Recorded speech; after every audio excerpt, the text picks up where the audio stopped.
Đã đấy chết ta mình te đó không chết rồi đó cảm giác cháy gió đó nè chết mà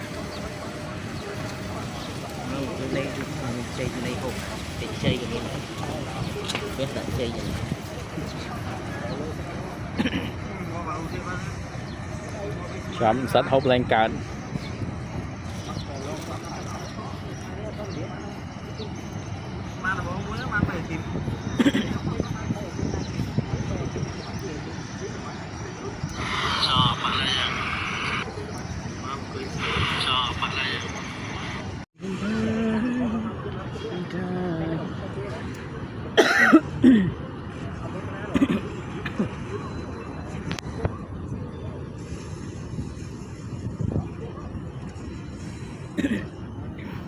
mấy lót nữa nè.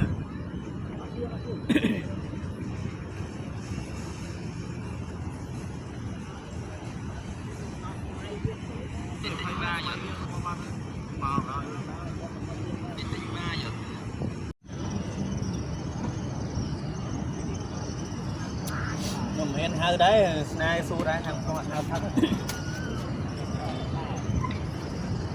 sao bạn không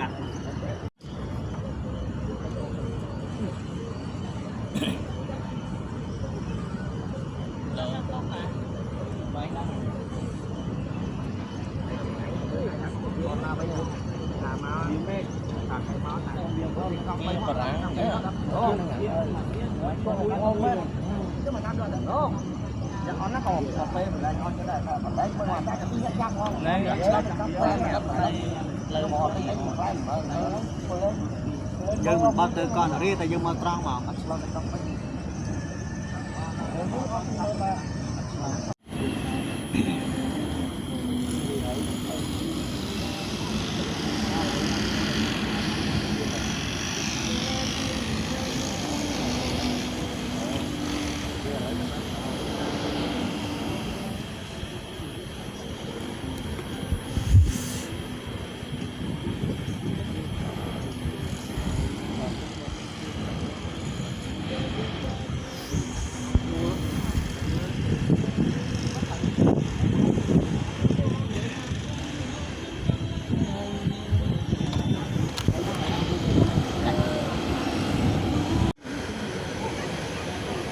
Nhung dự men nhung dự tam tàu mòn đi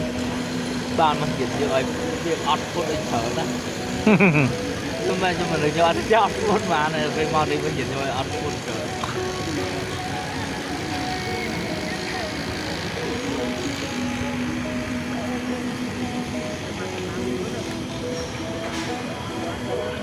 rồi lấy vậy đó vậy á nhôm cắt to đây bị đâu cho con nhung bay nè nó nói chơi đúng không cho tận nào nhung món tôm bay nè em mình may mấy thì mình phẹt mà nè bị đạn tôm mà giật nè kì nhôm mỏng to nó chung căng không có nó có dễ phải cho mà cho nó cắt tên nó hết cho làm cho nè không sao mà nè lại